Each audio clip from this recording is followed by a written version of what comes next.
क्या आपने भगवान कृष्ण और उनकी पत्नी सत्यभामा की वो कहानी सुनी है जिसमें सत्यभामा ने भगवान कृष्ण से पूछा था कि वो उन्हें कैसी लगती है?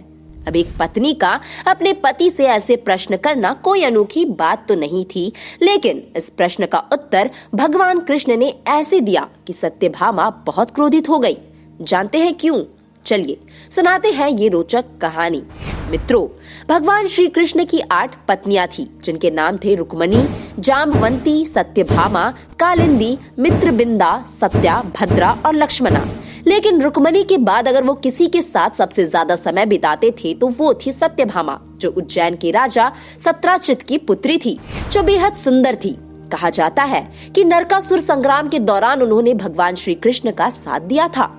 कथा के अनुसार एक बार सत्यभामा ने भगवान श्री कृष्ण से पूछा, मैं आपको कैसी लगती हूँ? भगवान श्री कृष्ण बोले, तुम मुझे नमक जैसी लगती हो।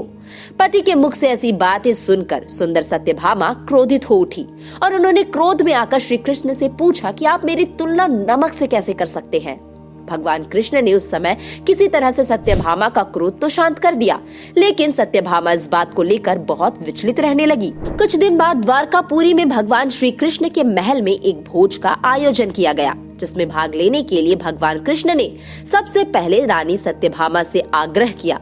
सत्यभामा स्वामी की आज्ञा मानकर भोजन प्रारंभ करने बैठ गई, लेकिन ये क्या, जैसे ही सत्यभामा ने भोजन का पहला कौर मुंह में डाला तो पाया कि सब्जी में तो नमक ही नहीं है। तो उन्होंने कौर को बाहर निकाला और फिर दूसरा कौर किसी और व्यंजन का मुंह में डाल दिया, लेकिन फिर वही हाल। इस बार सत्यभामा ने पानी की सहायता से किसी तरह कौर को गले से नीचे उतारा और अब तीसरा कौर मुंह में डालने ही वाली थी कि उन्होंने उसे भी थूक दिया।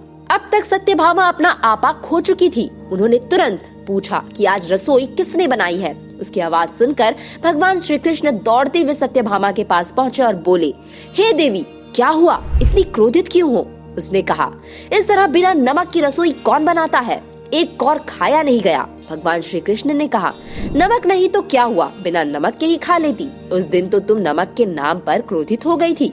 मैंने तुम्हें उस समय कहा था कि तुम मुझे नमक जितनी प्रिय हो। सत्यभामा भगवान श्री कृष्ण की ऐसी बातें सुनकर हैरान हो जाती है और भगवान कृष्ण से कहती है कि पत्नी की नमक से तुलना कौन करता है स्वामी? तब कृष्ण कहते हैं, हे देवी, स्त्री जल की तरह होती है, क्योंकि वो जिसके साथ मिलती है उसका ही गुण अपना लेती है। लेकिन स्त्री नमक की तरह भी होती है, जो अपना अस्तित्व मिटाकर जीवन को अर्थ देती है। स्त्री अपना सर्वस्व खोकर वो अपने प्रेम, आदर, सत्कार से अच्छा परिवार बना लेती है। अब सत्यभामा को भगवान श्री कृष्ण की बात समझ में आ चुकी थी। तो दोस्तों, आपको आज का वीडियो कैसा लगा? कमेंट करके हमें जरूर बताएं और अगर आपको वीडियो पसंद आया तो इस ज्ञान को अपने तक सीमित ना रखें।